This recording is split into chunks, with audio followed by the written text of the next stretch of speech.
আজকে ওয়েদারটা খুব ভালো ছিল, বিকেলবেলা বৃষ্টি হচ্ছিল, তাই মোটামুটি 8:30-9টা নাগাদ আমি বরকে বললাম যে চলো একটু কোথাও থেকে ঘুরে আসি, একটু লং ড্রাইভে যাই।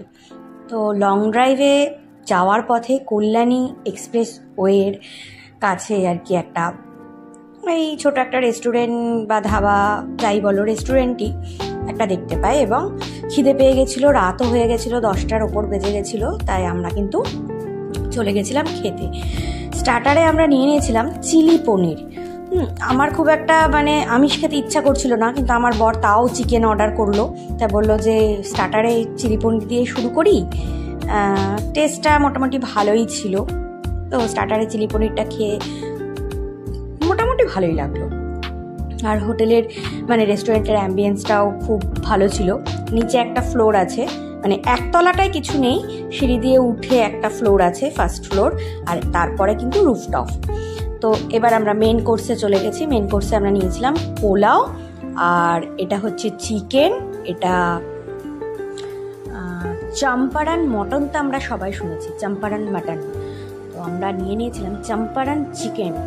এই রেস্টুরেন্টটার স্পেশালিটি এটা, রেস্টুরেন্টের নামটাই এরকম চম্পারন। তো আমরা বললাম আমি মাটন খুব একটা পছন্দ করি না, আর আমার বড় শরীর খারাপের জন্য মাটন সে খুব একটা আমি এখন আর অ্যালাউ করি না।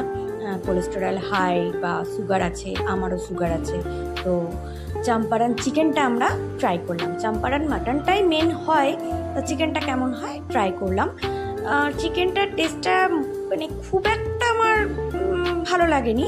পোলাওটা মোটামুটি ভালোই ছিল, চিকেনটা মোটামুটি আর কি খাওয়া যায় ভালোই, খুব যে আহামরি কিছু চম্পারন মাটন যেরকম আমরা ভাবি সেরকম কিন্তু চম্পারন চিকেন কিন্তু সেরকম আমার মনে হলো না, কিন্তু টেস্ট মোটামুটি অ্যাভারেজ, কিন্তু ভালো। এমনি খাবারের টেস্টগুলো ভালোই ছিল।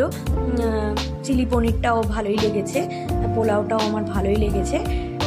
তো আমি সাজেস্ট করবো তোমাদের এই রেস্টুরেন্টে গিয়ে অন্যান্য ডিশগুলোও তোমরা ট্রাই করো। এই যে চিকেনের কালারটা তো খুবই সুন্দর, যদিও বুঝতে পারলাম না, হয়তো নান বা রুটি টাইপের কিছু মিলে হয়তো এটা বেটার লাগতো।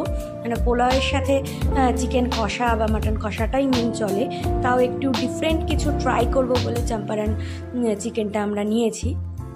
তো আমার বেশ ভালোই লেগেছে, অ্যাভারেজ ওভারঅল মোটামুটি ভালোই লেগেছে। একটু ডিফারেন্ট টাইপের টেস্ট ছিল, পোলাওয়ের সাথে খুব একটা যাচ্ছিল না, কিন্তু ভালো লেগেছে। আমি যদি নান বা রুটি জাতীয় কিছু নিতাম তার সাথে ভালোই লাগতো। তো এই যে আমরা খেয়ে নিচ্ছি, দেখতেই পাচ্ছ। আমার হোটেলের অ্যাম্বিয়েন্সটা খুব ভালো লেগেছে, স্টাফেদের ব্যবহার খুব ভালো লেগেছে এবং পরিবেশন করার স্টাইলটা খুব ভালো লেগেছে। আর এই যে প্লেটগুলোও আমার বেশ একটু নতুনত্ব লেগেছে। হোটেলের ডেকোরেশনটা খুব সুন্দর লেগেছে, ব্যবহারটাও খুব ভালো লেগেছে সবার।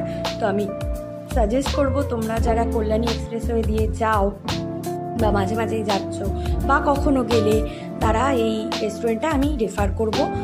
খাবারের টেস্ট মোটামুটি ভালোই লেগেছে আমার, আমি রেফার তোমাদেরকে করছি। এই জন্য আমার ভালোই লাগলো বেশ খেতে।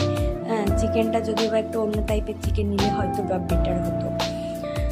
যাই হোক, এখানে একটা দোলনা ছিল, আমি একটু দুলে নিলাম। আমি আবার দোলনায় উঠছি বলে আর কি তারা আবার লাইটটা জ্বালিয়ে দিল। খুব সাপোর্টিভ, ওভারঅল সবাই খুব সাপোর্টিভ। লাস্টে একটা কোক নিয়ে নিয়েছিলাম, মশালা কোক, তো সেটা খাচ্ছি আমি। তো খেতে খেতে ঝমঝম করে আবার বৃষ্টি চলে এলো। রাত্রির বাজে প্রায় 11:30। তো মুষলধারে আবার বৃষ্টি হচ্ছে, এই যে দেখতে পাচ্ছ। আমরা বেরোতে পারছি না, দাঁড়িয়ে আছি, সে 11টার থেকে আধা ঘন্টা দাঁড়িয়ে আছি যাবো করে। তো এখন মনে হচ্ছে একটু বৃষ্টিটা একটু ধরেছে, তাই আমরা বেরোবার চেষ্টা করছি। হোটেলের অ্যাম্বিয়েন্সটা আমার খুব ভালো লেগেছে, ডেকোরেশনটাও খুব ভালো লেগেছে, সবার ব্যবহার খুব ভালো লেগেছে। তো তোমাদের ভিডিওটা কেমন লাগলো জানিও। খাবার দাবারের টেস্ট ভালোই মোটামুটি। তোমরা যারা যাবে আর কি কল্যাণী এক্সপ্রেসওয়ে দিয়ে, তারা একবার ট্রাই অবশ্যই করতেই পারো, ভালো লাগবে আশা করছি। এই যে চম্পারন। তো চলো আজকের মতো টাটা, দেখা হচ্ছে নেক্সট ভিডিওতে। ভালো থেকো সকলে।